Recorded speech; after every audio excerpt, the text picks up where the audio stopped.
Hi buddies, welcome to our channel Sports Jaga. It's exclusive. Home ground ఉప్పల్లో జరిగే match కోసం Hyderabad fans ఎంతగానో ఎదురు చూస్తున్నారు.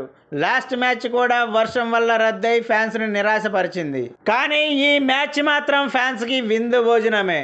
పంజాబ్ పై విజయ ఢంకా మోగించిన సన్ రైజర్స్ టాప్ 2లోకి చేరింది. ఆ స్థానం పదిలం అవ్వాలంటే రాజస్థాన్ కేకేఆర్ పై ఓడాలి లేదా మ్యాచ్ రద్దవ్వాలి. మరేం జరిగిద్దో చూద్దాం. మరి పంజాబ్ ఎస్ఆర్హెచ్ మ్యాచ్ ఎలా సాగిందో ఇప్పుడు చూద్దాం రండి. పంజాబ్ టాస్ గెలిచి బ్యాటింగ్ ఎంచుకోగా ఓపెనర్లు అథర్వ, ప్రభు సిమ్రాన్ అదిరే ఆరంభాన్ని అందించారు. వీరిద్దరూ ధాటిగా ఆడడంతో 9 ఓవర్లలోనే 97 పరుగులు చేసింది పంజాబ్. అథర్వ 46 పరుగులు సాధించి అవుట్ అవ్వగా ప్రభు సిమ్రాన్, రుస్సోలు పరుగుల ప్రవాహాన్ని కొనసాగించారు. ప్రభు సిమ్రాన్ 71 పరుగులు సాధించగా రస్సో 1 పరుగు తేడాతో అర్ధ సెంచరీ మిస్ చేసుకున్నాడు. చివర్లో జితేష్ శర్మ 15 బంతుల్లోనే 32 పరుగులు సాధించడంతో పంజాబ్ 20 ఓవర్లలో 214 పరుగుల భారీ స్కోర్ సాధించింది.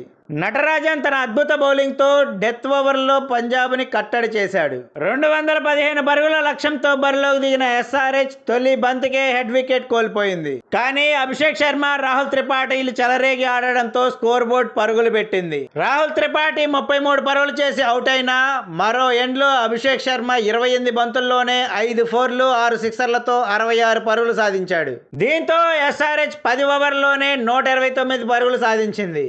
ఈ సీజన్ అభిషేక్ శర్మ మొత్తం 41 సిక్సర్లతో టాప్ ప్లేస్ లో ఉన్నాడు. అభిషేక్ శర్మ అవుట్ అయినా నితీష్ రెడ్డి, క్లాసెన్లు ఆ టెంపోని కొనసాగిస్తూ టార్గెట్ వైపు దూసుకెళ్లారు. చివర్లో ఈ ఇద్దరు అవుట్ అయినా సమద్, సన్వీర్లు కథ ముగించారు. ఈ విజయంతో ఎస్ఆర్హెచ్ టాప్ 2కి చేరింది.